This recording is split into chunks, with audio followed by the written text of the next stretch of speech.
Today, we're diving deep into a global crisis that often happens just out of sight: internal displacement. We see the headlines after a big disaster or from a war zone, but what happens to the millions of people who are forced to run for their lives but never actually cross a border? Well, they stay inside their own country, and far too often, they become invisible to the rest of the world. This quote from the Global Report on Internal Displacement, it just hits you, right? It really gets to the very heart of the problem. This isn't a crisis happening in some remote corner of the globe. It's happening in plain sight, but it struggles to hold our attention. These aren't refugees in the legal sense. They're citizens stuck in their own country, uprooted, and just trying to survive. So let's get into the numbers. And the scale is just staggering. By the end of 2023, a record 75.3 million people were living as internally displaced persons, or IDPs. To give you some perspective, that's more than the entire population of the United Kingdom. And this isn't just some abstract statistic. Every single one of those numbers is a person, a family, a story of loss and resilience, all searching for a new start inside a country that's been fractured around them. So to really wrap our heads around how we got to this record-breaking number, we're going to break it all down. First, we'll look at the two big drivers: the constant upheaval caused by conflict and the growing fury of natural disasters. Then, and this is the most critical part, we're going to explore the vicious cycle that happens when those two crises collide. And finally, we'll look at the path forward, at the real solutions we need to tackle this global challenge. Okay, first up, conflict. From massive wars to smaller, local violence, it continues to be this brutal, relentless engine of displacement that just shatters communities and leaves these incredibly deep scars. In 2023 alone, there were 16.9 million new displacements because of conflict and violence. Now, it's really important to understand what that number means. A single person can be forced to flee multiple times in a year, and each of those movements gets counted. So this number reflects the absolute chaos and instability on the ground, where families are in this constant state of flight, forced to run again and again as battle lines shift. And honestly, no place illustrates this more tragically right now than Sudan. The eruption of a new, brutal conflict in 2023 just unleashed a humanitarian catastrophe. More than 6 million new movements were recorded, a number so huge it's almost impossible to process. This created the world's largest child displacement crisis, with kids bearing the absolute heaviest burden of this war. And this is where you see that displacement is never, ever just about losing a house. It's about the total collapse of society. In Sudan, an estimated 7,600 children were forced to flee every single day. A massive food crisis exploded, with more than a third of the entire country facing severe hunger. And with schools shut down, 19 million children lost their education. The key takeaway here? Look at West Darfur. It had the most displaced people, and it also had the highest rates of starvation. Displacement and deprivation go hand in hand. Now let's pivot to the second major driver: disasters. Conflict often grabs the headlines, but it's disasters supercharged by climate change that are consistently forcing even more people from their homes. And these events are getting more frequent and way more intense. In 2023, disasters led to 26.4 million new displacements. Yeah, that's almost 10 million more than conflict. This number includes things like preemptive evacuations, which absolutely save lives but still cause massive disruption. But it also includes all those people who lose everything when a storm hits or river floods, and they have no home left to return to. If you want to understand the scale of these modern megastorms, you don't have to look any further than Cyclone Freddy. This was not a normal storm. This was a monster, a terrifying marathon of a storm that churned across the entire Indian Ocean for over a month. It's a pretty stark warning of the kinds of threats we're up against in a warming world. I mean, just look at this path. Freddy formed way over near Australia, traveled the entire width of the Indian Ocean, and then slammed into southeastern Africa not just once but twice.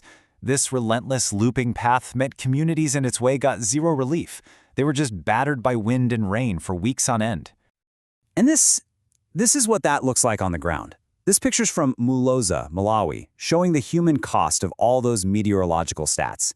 Entire villages, farms, homes just gone, underwater. And Malawi, a landlocked country, was one of the worst hit. It just goes to show you these cyclones can cause catastrophic flooding and devastation far, far from the coast. The numbers are just devastating. All told, Freddy caused 1.4 million displacements across the region. Malawi had its single worst displacement event ever recorded, Right next door in Mozambique, more than 129,000 homes were completely destroyed. And the timing couldn't have been crueler. The storm hit right at the start of the harvest, wiping out crops and basically guaranteeing a future of hunger for people who had already lost everything else. Okay, so we've got conflict on one side and disasters on the other. But the most important, powerful insight from this year's report is what happens when those two forces smash into each other. This is when a crisis spirals into a full-blown catastrophe. The report shows these are not separate problems. In fact, nearly every country that has conflict displacement also has disaster displacement. So, what does happen when a community that's already been weakened by years of war is suddenly hit by a massive flood or an earthquake? Well, let's walk through a tragic example from 2023 that shows this vicious cycle in action. Our story starts in Libya, a country scarred by more than a decade of conflict.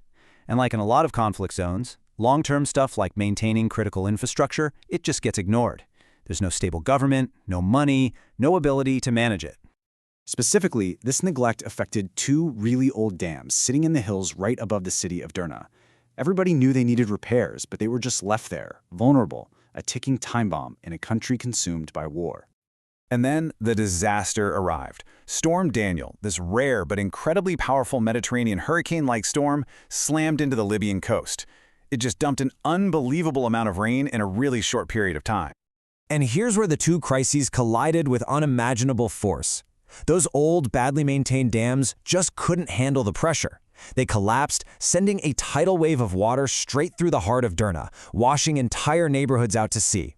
Thousands were killed, and in an instant, almost a quarter of the city's population was displaced. Here's the thing. Neither the war alone nor the storm alone would have done this. It was their deadly combination that created the catastrophe. And Derna wasn't some fluke. We saw this devastating pattern play out all over the world. In Syria, massive earthquakes hit a region where millions of people were already living in flimsy camps after fleeing a decade of war. In Afghanistan, quakes hit Herat province, the one place that was already home to the country's largest displaced population. And in Mozambique, Cyclone Freddy pummeled communities that were trying to escape extremist violence. The pattern is clear. Conflict destroys resilience, which makes people so much more vulnerable when disaster finally strikes. Look, the scale of this crisis can feel totally overwhelming.